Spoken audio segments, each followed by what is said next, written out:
On February 26, 1945, at 0900 hours, on the western slope of Hill 382, Iwo Jima, volcanic ash covered the ground.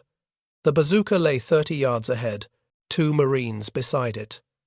Neither moved. The 20mm anti-aircraft gun fired again. 3 more Marines dropped. Private First Class Douglas Jacobson crouched behind volcanic rock. 19 years old, 3 island campaigns, 0 decorations. He watched the weapon, a steel tube, 4.5 feet long. 2 men were required to operate it. Both men were dead. Hill 382 rose 125 feet above the black beaches. The Japanese had fortified the summit with 16 hardened positions, each one designed to kill Marines in overlapping fields of fire. Lieutenant General Tadamichi Kuribayashi had spent 8 months turning Iwo Jima into a fortress. 18 kilometers of tunnels, concrete pillboxes, hidden artillery. Hill 382 anchored the entire defensive system. The island measured 8 square miles. 5 days earlier, 30,000 Marines had stormed ashore expecting light resistance. Intelligence had been catastrophically wrong. In the 7 days since the landing, the 23rd Marines had lost nearly half their strength. Company after company had tried to take Hill 382. Every assault ended the same way. Japanese gunners waited until Marines crossed open ground, then opened fire from positions the bombardment had failed to destroy. Company, I had been fighting for Hill 382 for over an hour, 17 killed, 26 wounded. The Japanese positions seemed impenetrable. The anti-aircraft gun at the base of the hill swept the killing ground with devastating effect. Without that gun destroyed, the entire assault would collapse. The bazooka was designed for 2 men, 1 to aim and fire, 1 to load the rocket and connect the electrical ignition wire. The process required coordination between 2 trained operators working in sequence. Standard reload time, 12 seconds. The weapon weighed 13 pounds. Each M6A3 rocket weighed 11 pounds. 4 rockets remained in the dead loader's canvas bag. Jacobson had enlisted in the Marine Corps Reserve at 17. He had lied about his age to get into the fight.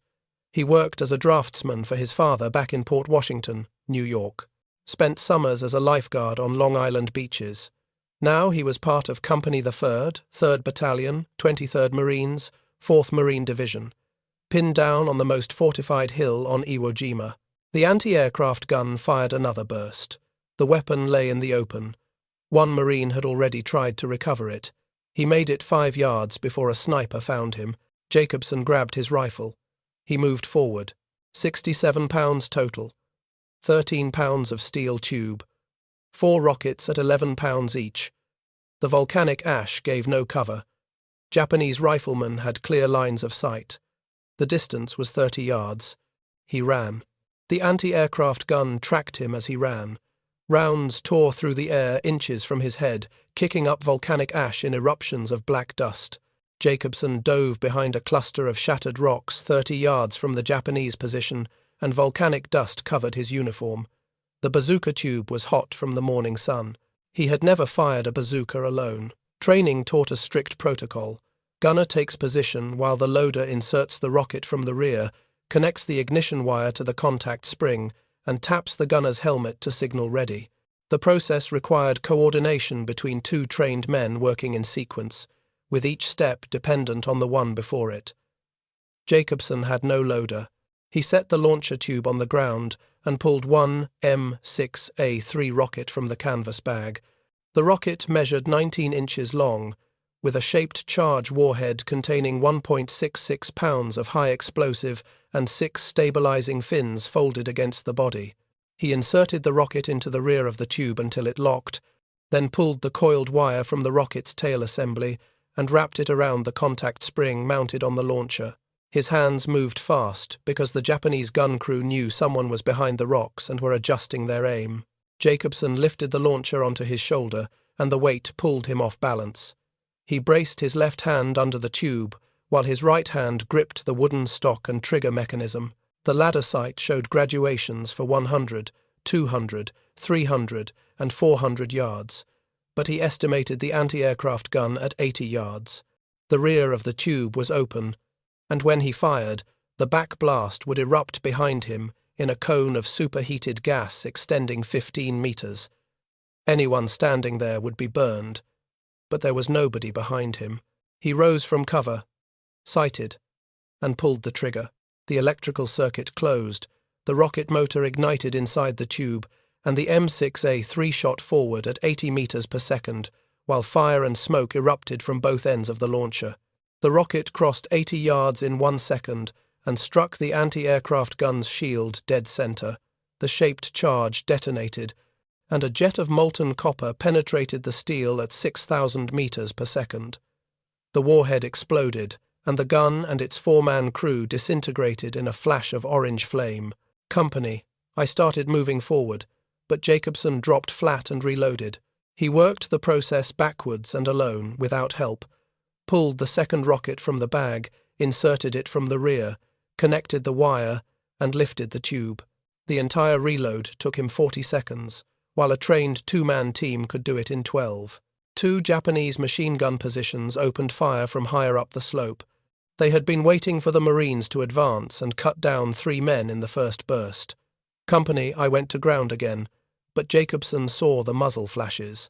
Both guns were dug into earth-covered emplacements 70 yards uphill, invisible from the front, and only their firing gave them away. He moved right, flanking the first position while volcanic rock gave partial cover. The machine gun tracked other targets, suppressing the main Marine advance, and Jacobson reached a position 40 yards from the emplacement where he could see the barrel traversing left and right. He shouldered the bazooka, aimed, and fired. The rocket hit the earth cover and penetrated before detonating, and the machine gun and its crew vanished in the explosion while dirt and debris rained down the slope. The second machine gun swung toward him. Jacobson was already moving when the second machine gun opened fire.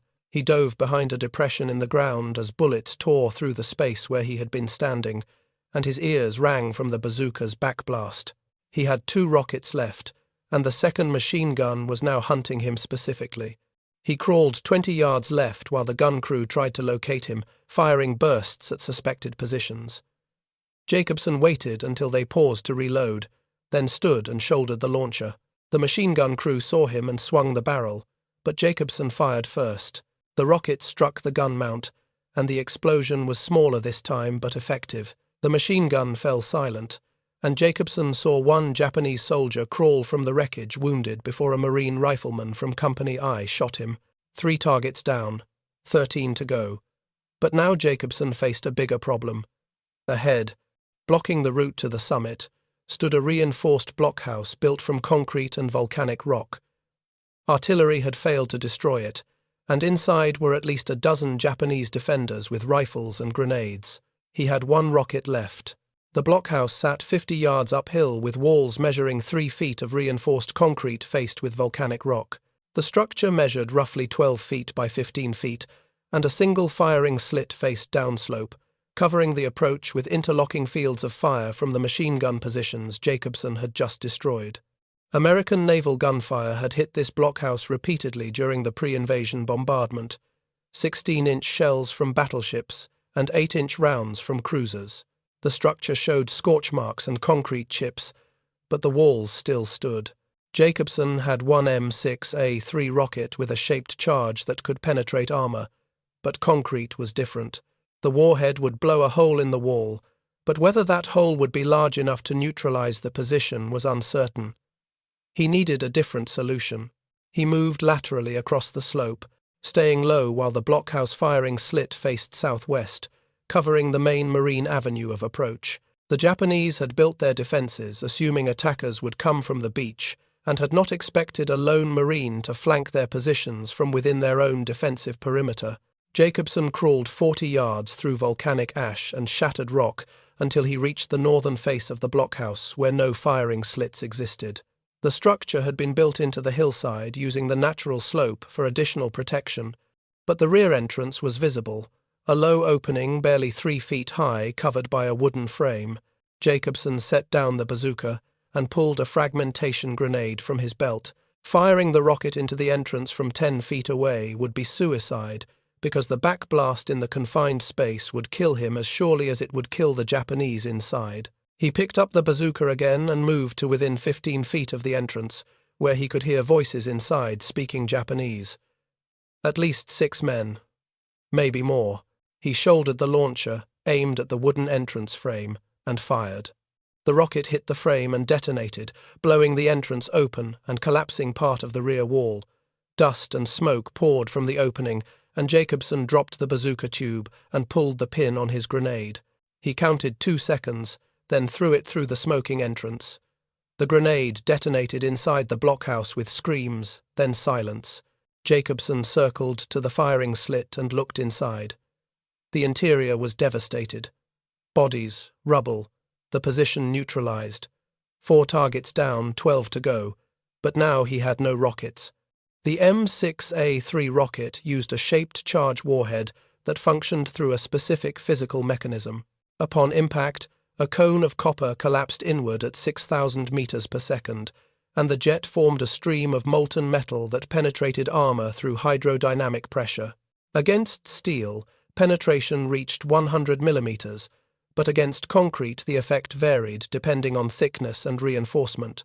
Inside confined spaces, however, the blast was catastrophic because the pressure wave had nowhere to dissipate. Jacobson started back down the slope toward Company I's position and past the bodies of the original bazooka team where the loader's canvas bag still lay empty. The supply point was 200 yards back near where Company I had started the assault, and the entire area was under Japanese observation from higher positions. Mortar fire had been falling there intermittently all morning, and 3 Marines had already been killed trying to bring ammunition forward. Jacobson stayed low, using every depression and rock cluster for cover while Japanese snipers fired at him. 1 round cracked past his head, and another hit the ground 2 feet to his left. He reached the supply point, found a crate marked M6, 3 rockets, and pulled it open to reveal 12 rockets inside, packed in individual cardboard tubes. He grabbed 4 and shoved them into the canvas bag, and a mortar round hit 30 yards away with shrapnel whining overhead. Jacobson ran back toward the slope carrying the bazooka tube in one hand and the bag of rockets in the other.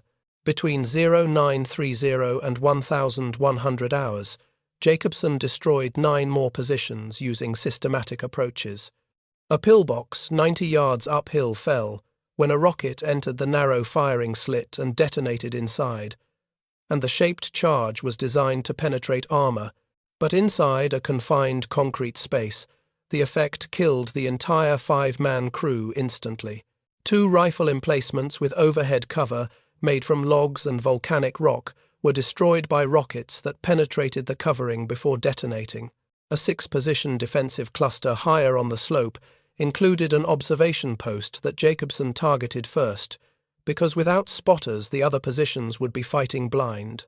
2 mortar positions were eliminated with direct hits on the mortar tubes themselves, and the explosions launched the tubes into the air where they tumbled end over end before crashing back to earth 30 yards away. Company I advanced past each position Jacobson cleared, and Marines moved in small groups with weapons ready, but the Japanese defensive line had broken because the positions Jacobson destroyed had been the anchor points. The Type 95 Hugo light tank that appeared on the eastern slope at 1,045 hours weighed 7 tons with armor measuring 14 millimeters on the front hull, 12 millimeters on the sides, and 6 millimeters on the top and rear deck. The M6A3 bazooka could penetrate 100 millimeters of steel, which meant the mathematics were simple and the tank was vulnerable from every angle. The Japanese had been using these tanks as mobile pillboxes on Iwo Jima, positioning them in crevices and depressions where American naval gunfire could not reach them, and this one was moving up the eastern slope at 8 kilometers per hour, with its turret traversing left and right while searching for targets. The tank carried a 37 mm main gun and 2 Type 97 machine guns with a crew of 3, and the tank commander was visible through the open hatch scanning for targets when Jacobson fired from 70 yards away. The first rocket hit the turret's left side and penetrated the thin armor to detonate inside, and the turret mechanism jammed while smoke poured from the hatch. The tank's engine kept running, but the gun could no longer traverse, and one of the Hull machine guns opened fire, spraying rounds across the slope. Jacobson reloaded and moved left to flank the tank, which was trying to reverse down the draw to escape, and he reached a position 60 yards away with a clear shot at the rear engine deck, where the armour measured only 6 millimeters. The second rocket hit the engine compartment and penetrated, and the diesel fuel ignited immediately, with fire erupting from the engine and spreading into the crew compartment through the damaged turret. The final Japanese blockhouse on the summit was destroyed at 1,130 hours using the same method as before, and by noon on February 26th, Hill 382 was secured. Company I and the attached Marines from the 24th had linked up at the ravine with a combined strength of approximately 80 men, which was enough to hold the summit once Jacobson had neutralized the last strong point. 16 enemy positions were destroyed between 0900 and 1000. 130 hours. On February 26th, 1945, with 75 Japanese defenders killed during the assault. Company I suffered 17 killed and 26 wounded during the same period, and Private First Class Jacobson walked down the slope at 1,400 hours with his uniform torn, his face black with volcanic dust and powder residue, and no serious injuries beyond minor cuts, bruises, and severe dehydration. The battle for Iwo Jima continued for 3 more weeks until the island was declared secured on March 16th, and the final casualty count recorded 6,821 Marines killed and 17,000 wounded. Of the 21,000 Japanese defenders, only 216 surrendered, which represented a 1% survival rate. 27 Marines and sailors earned the Medal of Honor at Iwo Jima, more than any other single battle in American military history. Douglas Jacobson was promoted to corporal in April 1945 and returned to the United States in September, where he reported to Headquarters Marine Corps in Washington. On October 5, 1945, President Harry Truman presented him with the Medal of Honor during a ceremony at the White House, and Jacqueline Lucas, the youngest Medal of Honor recipient from Iwo Jima, received his medal the same day.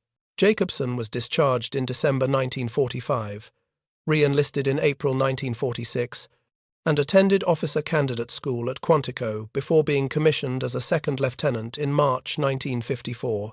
His commanding officer later informed him that he was the only officer in the Marine Corps without a high school diploma, and Jacobson took the GED exam in 1967, passed, and then retired as a major after 24 years of service.